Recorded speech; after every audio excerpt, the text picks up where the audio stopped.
Eh, ya no doy la presentación como tal porque este video es la continuación del video anterior que vamos a etiquetar como imagen 2 introducción y este será imagen 2 simplemente. Retomando un poco lo que manejábamos en el primer video de imagen, yo quisiera preguntarles, ¿hicieron algún ejercicio de visualización consciente? Es importante. Es importante que entiendan que una cosa es ver como un acto fisiológico y otra cosa es mirar como un acto de conciencia.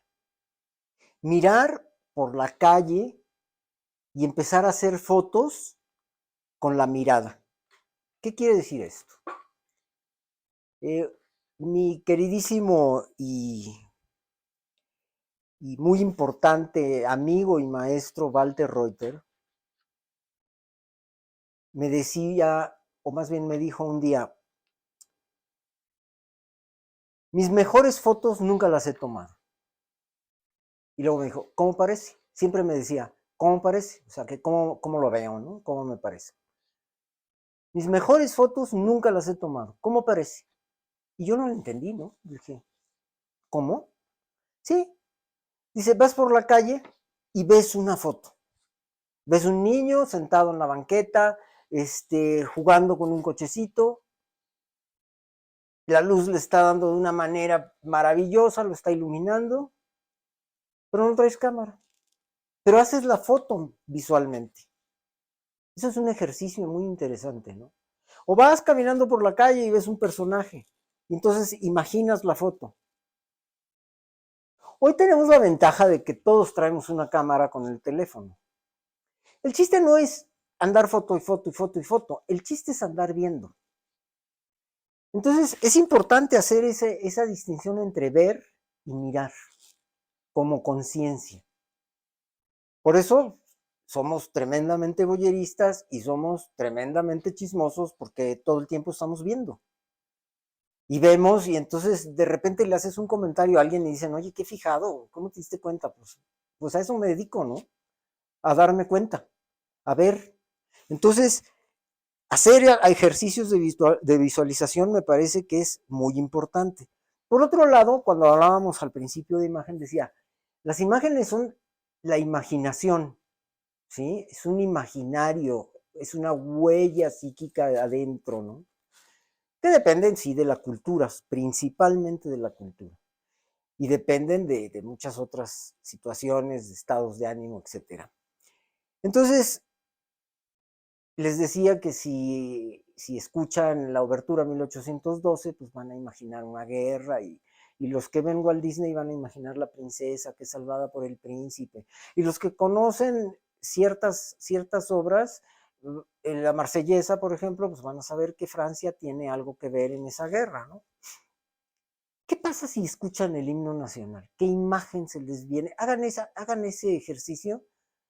¿Qué imagen se les viene a la mente cuando escuchan el himno nacional? ¿O qué imagen se les viene a la mente? Esto es, a mí no me gusta, si alguien me dice, a ver, mete la mano en esta caja y no sé qué hay en la caja, pues le digo, no, no la voy a meter, no sé qué hay adentro, ¿no? Va a haber una araña. Entonces metes la mano y con el tacto visualizas lo que estás tocando. Estas son una serie de, de generar con los sentidos esas imágenes que nosotros después las vamos a perpetuar, como decía la definición, por unos momentos o siglos, en una fotografía, en un papel, en una representación gráfica. Primero es la imagen y luego viene la representación gráfica. De la palabra nace la imagen y de esa imagen mental, de esa idea que decía Platón, podemos hacer la representación gráfica. Ahora, otro ejercicio interesante es ver una imagen como un texto visual. Agarren una imagen, una foto, un cuadro, y hacen un texto, reconstruyen. ¿Qué está haciendo esa mujer? Sí, está tejiendo, está esperando a alguien, es el atardecer, está en su cuarto, Es una mujer con muchas posibilidades económicas por su vestuario, por la decoración de la habitación. ¿O qué está haciendo este hombre? ¿Está caminando? ¿Está asustado? ¿Viene huyendo? ¿O está borracho? ¿O está meditando? Traten de que la imagen para ustedes sea tan legible como cualquier texto escrito. Y cuesta trabajo, ¿no? Pero se puede hacer, ¿sí? Pueden empezar, bueno, y no pueden, deben empezar a ver fotografías de grandes maestros. Yo no voy a poner aquí en el video, vamos a hablar de Henri Cartier-Bresson, ¿no? Uno de los grandes maestros de la fotografía, fundadores de la agencia Magnum, el que popularizó de alguna manera las cámaras compactas como la Leica, que ahora es la Leica M6, que es toda una cámara legendaria. No me voy a poner a hablar del fotógrafo, no me voy a poner a hablar de otros fotógrafos, porque hay miles de páginas, y si no miles, cientos de páginas de gente que habla sobre fotógrafos de manera muy precisa, muy puntual, y que pasan imágenes y que al rato pueden ustedes descubrir a un fotógrafo y googlearlo, o escribirlo en YouTube y van a ver su obra, si no completa, pues una gran parte de su obra. Si llegara yo a hablar de fotógrafos y ponerles imagen, llegaría a hablar de fotógrafos que curiosamente para mí son grandes maestros y que no hablan de ellos, que nadie habla de ellos. Un ejemplo clásico es Walter Reuter, que les mencionaba. Es un hombre que hizo un documento antropológico maravilloso de este país, ¿sí? Mucho, mucho más grande y mucho más complejo que muchos fotógrafos mexicanos. Él viene de la Guerra Civil Española, huyendo de la dictadura nazi, y y se dedica a hacer fotos del campo. O el maestro Luis Márquez, que es otro gran fotógrafo del que nadie habla, ¿sí? Que hizo entre otras cosas, aparte de muchísimas fotos, es una colección de vestidos regionales, de trajes regionales y de trajes rituales de ciertas poblaciones de la República Mexicana. Bueno, de estos fotógrafos sí voy a hablar, ¿no? Porque hay fotógrafos que no tocan los grandes difusores de fotógrafos y que considero que son maravillosos fotógrafos. Pero ustedes elijan la foto que quieran, vean fotógrafos, vean todo tipo de fotógrafos. Hay una máxima que dice, uno está condenado a repetir lo que ve, y si ves puras fotos de quena y vanidades, pues es exactamente lo que vas a terminar haciendo, ¿no? Entonces vean fotógrafos, traten de buscar más fotógrafos que les llamen la atención y léanlos como un texto, ¿sí? Como si fuera una novela o como si fuera un pequeño cuento, ¿ok? Ahora, todos estos ejercicios tienen que ver también lo que vimos del signo lingüístico, del significado, significante, la significación, eh, cómo se arma el texto. Y recuerden ustedes que hay situaciones en esta teoría de la lingüística muy importantes, como por ejemplo la arbitrariedad del signo. O sea, es arbitrario que una mesa se llame mesa, es arbitrario que un librero se llame librero, ¿sí? Y también la diferencia entre semiología y semiótica. Y la semiología es esto que nos permite leer todo de la gente en la cotidianidad, ¿no? Cuando les estaba diciendo esto en el primer video, me acordé de un amigo que me encontré hace poco, y venía acompañado de su mamá.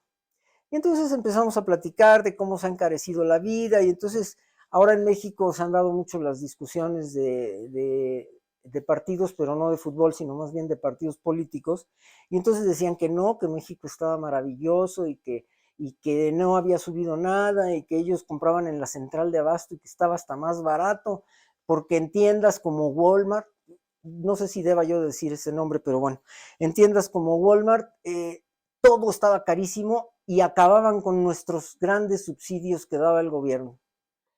Y todo este discurso político, social, económico y demás que me dieron, Me lo dijeron saliendo de Walmart. Y dices, hijo, no, ya ahorita no voy a usar un sinónimo de esos, ¿no? Pero sí me dieron ganas de decirles, no, no exageren. Bueno, entonces, ver lo que es la semiología, a diferencia de la semiótica, que decíamos que la semiología es abierta, es interpretación, y la semiótica es cerrada, es pura, ¿sí? No hay interpretación. Es una regla, es como un partido de fútbol. Un partido de fútbol tiene reglas, ¿no? Y dura 45 minutos cada tiempo y no pueden estar cansados y decir, bueno, ya que dure 30, ¿no? Así es la semiología, no se puede cambiar, ¿sí? Bien. También hablamos de Barthes, de la retórica, el sofismo, lo denotativo, que es lo que vemos, lo denotativo, y lo connotativo, que es la interpretación. Fíjense, de manera connotativa el mar, o sea, si denotativamente es el mar, es agua, olas, azul, aire, arena, etcétera. Connotativamente, ¿qué es el mar para un turista? ¿Y qué es el mar para un marinero? Para un turista es reventón, es alcohol, es asolearse, es nadar, es broncearse. Para un marinero es trabajo, es riesgo, es dejar a la familia. Eso es la connotación, lo connotativo que tiene una y otra, ¿no? Y esto, más la arbitrariedad del signo lingüístico, ¿sí? Nos lleva a tener una serie de elementos que, que tienen una lectura diferente, pero que finalmente se leen como un texto escrito y un texto visual. Y olvidamos que es un texto escrito. Olvidamos que ustedes me están viendo y no me están viendo realmente. Están viendo un signo de mí, una imagen, pero es un signo, porque no soy yo. Estoy en una computadora en su casa, ¿sí? Y a diferencia, lo olvidan y creen que me están viendo, pero están viendo lo que quiero que vean y no saben si puse un librero atrás o si pedí prestada una computadora a un amigo para que me la pusiera ahí y se viera todo muy bonito. Están viendo lo que yo quiero que vean, ¿no? Al grado de que, por ejemplo, Magritte, este gran pintor, tiene una serie de cuadros, que voy a ejemplificar uno, que se llama Esto no es una pipa. Esto no es una pipa, es el título, porque aunque pinta una pipa como vieron, una pipa perfecta, no es una pipa. Es un dibujo, es un cuadro, es un óleo, es lo que quieran, de una pipa, pero no es una pipa. Eso es el gran problema de que el signo y el significado, perdón, y el significante son iguales, no son arbitrarios. Yo soy el significante, soy el signo para ustedes, pero soy idéntico al significado, ¿sí? Ok, ahora, vamos a comenzar, y espero que sí hagan este tipo de ejercicios. Vamos a comenzar un poco con la imagen y la filosofía. Vamos a hablar un poco de Platón y Aristóteles. En Platón, y miren, no quiero de veras ser aburrido, ni voy a dar una clase de filosofía. Quiero que de veras entiendan que esto no solo es cultura general, es una formación integral para hacer fotografía, para hacer cine, para hacer arte, para comunicar, para todo lo que pienso que los que ven estos videos les gusta, aman y pretenden llegar a ser, ¿no? Aristóteles en su libro en la Poética, específicamente en la República, perdón, Platón específicamente en la Poética, específicamente en la República, y Aristóteles en un libro que se ha convertido casi un libro de texto, ¿sí? Que es la Poética de Aristóteles, ¿sí? La Poética de Aristóteles se utiliza no solo en fotografía, sino que es una de las bases de la estructura dramática del guión cinematográfico y de cualquier planteamiento de ficción cinematográfica o en términos de producto audiovisual. Vamos a comenzar con Platón y quiero hacer una aclaración. No podemos hablar de estética porque aunque la estética es la rama de la filosofía que estudia el arte, en la época de Platón no existía la palabra estética ni existía el concepto que hoy llamamos de estética.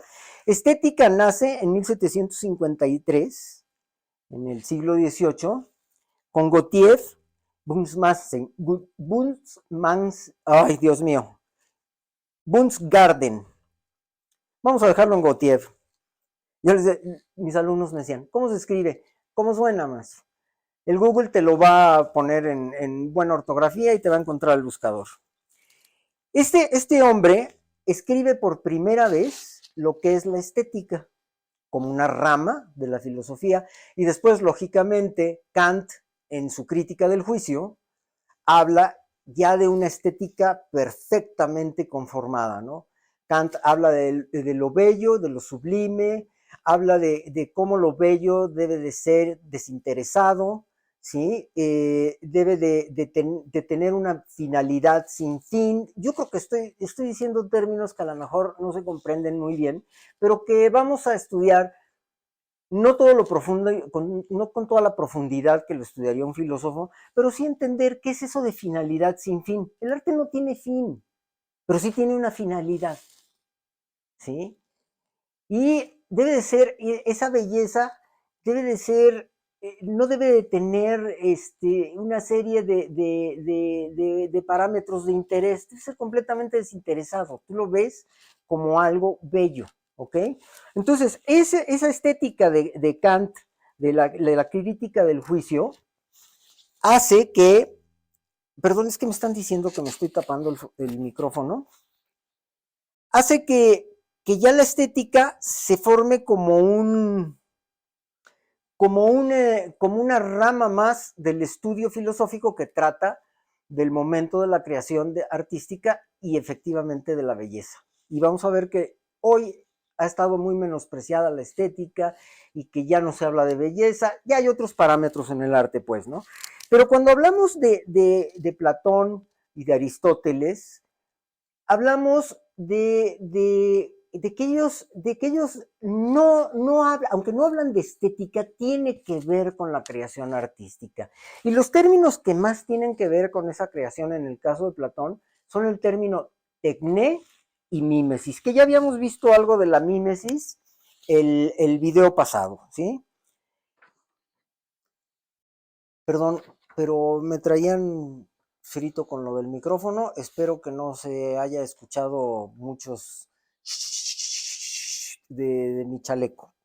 Bueno, lo retomamos. Estaba yo hablando de la mímesis y de la tecné, que son dos términos muy importantes en Platón, Aristóteles y también en Pitágoras, este gran geómetra, el famoso el teorema de Pitágoras, de la hipotenusa y los catetos. Él habla de que las cosas sensibles se forman con los números. Quiere decir que los pitagóricos le pusieron un número a cada cosa. No me refiero a que a la mesa le dijeron uno y a que a la silla le dijeron dos, pero al hombre, a la pareja, ¿sí? Ellos manejaban números para designar ciertos estados, ciertos sentimientos, etcétera, ¿no? Entonces, es bien importante. Ahora, regresando a Platón. Platón, conforme a la mímesis, pensaba en una copia. Y esto es bien importante. Aristóteles pensaba en una interpretación. Quiere decir, Platón pensaba que el artista, que no existía en esa época, no había artistas, copiaban. Y Aristóteles pensaba que interpretaban. Esto es bien importante porque para Platón el mundo de las ideas era lo más importante, lo más puro y lo más sublime. Él decía, la idea de un triángulo no la puede captar ningún triángulo dibujado, porque la idea del triángulo es universal. En cambio, la idea de un triángulo dibujado es una imitación. Entonces él divide al mundo de las ideas del mundo sensible, o sea, del mundo que nosotros captamos por la vista, pues, ¿no? Y él le llama a lo que hoy le llamamos artistas, él lo sitúa en un grupo que le llamó técnica. Por eso comencé en el video anterior a hablar de técnica y de conceptos, de teoría. Para Platón, todos ellos eran tecnés. ¿Quiénes eran los tecnés? ¿No? Pues el carpintero, el herrero, el armero, el médico, todos los que tenían un oficio eran tecnés. El artista era tecné, pero le llamaban mimetés, porque era un imitador. Para Platón, un artista simplemente era un imitador. Producía imágenes que no servían para nada. Y efectivamente el arte no sirve para nada en términos prácticos, ¿sí? No quiero caer otra vez en esto. El artista no sirve para nada en términos prácticos. El arte no sirve para nada en términos prácticos. Quiere decir que el artista tiene una categoría, ¿sí? Tiene en sus productos una degradación ontológica, o sea, tomando la ontología como la definición del ser en lo más, en lo más perfecto de su existir. Bueno, pues el producto de los tecnés mimetés era una degradación ontológica terrible, era un engaño. Ahora, ¿qué es la verdadera esencia de todo? El mundo de las ideas. Esa es la verdadera esencia del todo, ¿sí? El artista, como decía, es un hechicero, es un mago, es un mentiroso, es un embustero para Platón, ¿sí? Y es un embustero en términos todavía más grandes. ¿Por qué? Porque la idea de hombre es, es, es lo máximo en perfección. Después viene el hombre real, que ya tiene una degradación. Pero si el hombre real lo plantean en una escultura, pues ya es la copia del hombre y de la idea del hombre. Y para acabarla de amolar, si el pintor pinta la escultura, o sea, no que pinte la escultura, que sí en Grecia las esculturas estaban pintadas, no eran blancas como las conocemos, sino que hiciera una pintura de la escultura, pues era la peor degradación, porque esa pintura de la escultura era una copia de la escultura, a la vez la copia de la escultura era una copia del hombre y a la vez la copia del hombre era el hombre era una copia de la idea del hombre. Entonces, pues es lo más degradado, ¿no? ¿Sí? ¿Sí me explico? Entonces, para Platón esto no lo consideraba el arte, al contrario, lo consideraba un engaño, una ilusión, ¿sí? Aquí es cuando vuelvo a retomar el cuadro, la obra esta que les decía, el video número 1, iba a decir, bueno, el primer video, de la 1 y 3 sillas. Tiene mucho que ver con esto, que es de Kossuth. Ya recordé, Kossuth, perdón, Kossuth. Joseph Kossuth es el autor de 1 y 3 sillas. Entonces vemos una silla que sería no la idea de silla, sino por lo menos la silla real, ¿no? Vemos la foto de la silla, que sería ya la degradación ontológica de la silla. Y luego vemos el texto en donde ya no hay silla, ya no existe la silla, ¿sí? Entonces, esta es la obra de este artista, Kossuth, que pertenece a una corriente que le llaman entre las vanguardias artísticas le llaman arte conceptual, ¿no? Como el performance o como el arte pop de los 70s o de los finales de los 60s. Todo esto pertenece a todas las vanguardias digamos, del posmodernismo. No, no es cierto, del arte moderno. El posmodernismo viene un poco después y ya hablaremos de lo que es el posmodernismo y de la ruptura del relato, etcétera, que también es muy importante porque antes el arte tenía como misión hacer un relato y hoy pues ya les importa poco el relato, ¿no? Entonces, para Platón, eran tan despreciables los mimetes que los corrió de la República, así de plano. O sea, no sirven para nada, ¿no? Su arte no sirve para nada. Y entonces, para hacer todo este planteamiento, hace lo que le llaman el paradigma de la línea dividida o la línea dividida, ¿no? O la teoría del espejo. Dice, lo primero, lo más degradado son las sombras o las imágenes, lo que hacen los artistas.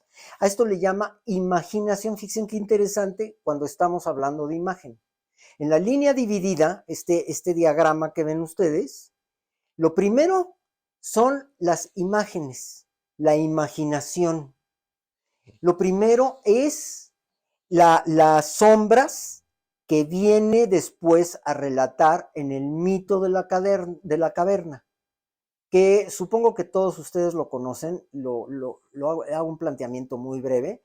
A una serie de esclavos, desde que nacieron, los encadenan en una caverna y no pueden moverse, no pueden caminar, y lo único que pueden hacer es ver hacia una pared. Entonces, en la parte de atrás hay una hoguera, una fogata, y están pasando objetos que proyectan su sombra, ¿sí? En la caverna, en la pared de la caverna. Y entonces estos cuates creen que esa es la vida, que esas sombras son la vida. ¡Qué engaño! O sea, cualquiera diría, pues qué imbéciles, ¿no? Porque ¿cómo no se dieron cuenta? Pues no habían visto nada, no habían salido de la caverna. Estos tipos quedan en la caverna, ¿sí? Y se quedan pasmados viendo las sombras, ¿no? Y creen que eso es el mundo real. Cuando uno de ellos logra desamarrarse, sale al exterior, se queda cegado por la luz del sol y ve la realidad, pues ve que esto es un engaño, ¿no? Que es una imagen, que lo que están manejando es la imaginación de estos pobres que no han visto absolutamente nada. Y entonces entra a la caverna y los trata de desengañar y todos creen que está loco, ¿no? Dicen, no es cierto, o sea, esta es la realidad. Esto es lo que nosotros conocemos. Bueno, esas es las sombras, esa es la imagen, es lo más degradado, es lo que hacen los artistas según Platón. Después vienen las cosas, que es lo que les decía, que es la creencia. Nosotros creemos que vemos un caballo, creemos que vemos un hombre, creemos que vemos una manzana, ¿sí? Después de esto, y aquí viene algo bien interesante, son los objetos lógicos, que habla de la razón, que son los entes matemáticos. Esa es la importancia de la matemática. Por eso cuando yo les platiqué que el director de la facultad me dijo, oye, Suárez, ¿qué tiene que ver un libro de matemáticas con lo que tú haces?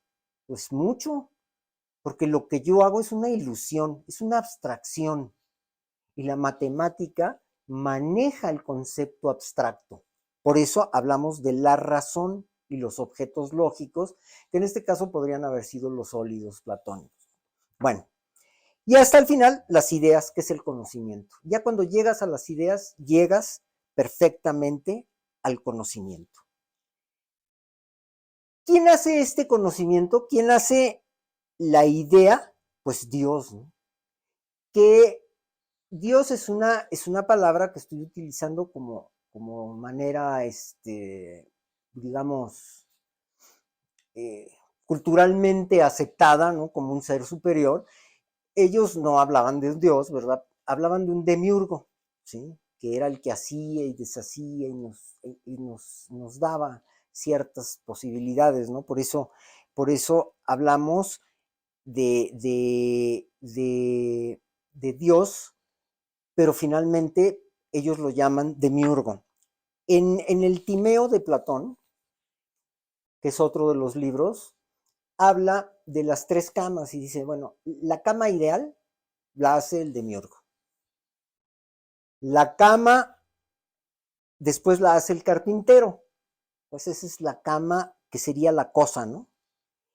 Y el mímete, ¿sí? Hace una cama que no es cama, que es una ilusión de cama, y lo peor es que no sirve absolutamente para nada. Nadie se puede acostar en una cama de un cuadro. ¿Me explico? Bueno, en el Timeo también Platón habla de los números. La numerología para Platón es muy importante. Habla de los números y habla de la proporción. Para Platón, la proporción es lo bueno. La proporción es lo puro. El demiurgo usa los números para llegar a la perfección. Y la belleza se convierte en un valor ético. Resulta que para ellos la belleza era lo bueno, porque la proporción, si Dios, el demiurgo, usaba los números para hacer la belleza, quiere decir que entonces la proporción, la belleza, era buena. ¿Por qué? Pues porque la había hecho Dios. ¿Sí? Bien. Decían también que los placeres puros los generan las líneas rectas y las líneas curvas. Hablaban de un arte perfectamente geométrico y perfectamente estricto en sus medidas, en sus proporciones. Era un arte literalmente matemático. Estamos, desde luego, hablando del clasicismo en Grecia, la Grecia clásica, en donde podemos ver el canon de Policleto, que es la máxima de la proporción, donde habla de que un hombre tiene 7 cabezas y la última cabeza está dividida en tercios, y es la proporción clásica de la figura del hombre en el clasicismo. Las estatuas griegas están hechas en esa proporción. Después saben que viene el periodo helenístico en donde se rompe esa proporción y empieza a generarse una sensualidad, una belleza, o sea, que sea más sensual, más lindo, más humano, pues, ¿sí? Que tenga regordetes, que no sea tan cuadrado y tan representado en una proporción tan justa, ¿no? Entonces, este era el concepto de Platón. Este era el concepto del artista como un tecné que solo se dedicaba al mimetismo y una copia, un embaucador, un ilusionista. El artista que nosotros conocemos hoy como un virtuoso, como un maestro, se da mucho tiempo después, ni siquiera al principio del Renacimiento. Por eso todas las obras famosas del barroco, del románico, no están firmadas generalmente, ¿sí? Porque no importaba quién las hacía, ¿sí? Lo importante es cómo las hacían. Pues les agradezco mucho esto y vamos a seguir un poco con Sócrates y la famosísima poética, ¿sí? Con Aristóteles, perdón, y la famosísima poética, que es el libro que da los cánones de proporción, aunque la visión de Aristóteles es mucho más laxa que la de Sócrates y habla de intérpretes y habla de la mímesis con otro sentido. Él se dedica mucho más a las artes escénicas, al teatro, ¿sí? En el foro de Dionisio es donde él hace sus estudios y sus análisis. Por lo tanto, la poética va mucho más cerca de lo que es la creación cinematográfica. Por eso los guiones clásicos del cine negro norteamericano, de muchas de estas películas clásicas como Casablanca, tienen lo que se les llama estructura dramática aristotélica, ¿no? Introducción, planteamiento, clímax, escena de rigor y final, cerrado o abierto. Eso vamos a verlo más adelante. Espero que les interese, que les guste y nos vemos en el próximo video con mucho gusto, con todo mi cariño pues para transmitir lo que me gusta y lo que me gusta no solo en términos de la temática, sino en términos de la enseñanza. Amo profundamente dar clase, creo que es lo que más me ha enriquecido en la vida, dar clases, y espero que así lo tomen. Y me gustaría que Si ustedes creen que estos videos les sirven de algo, pues los recomendarán. Y no lo estoy diciendo vulgarmente que si la campanita, que si no la campanita, me valen madres las campanitas, ¿sí?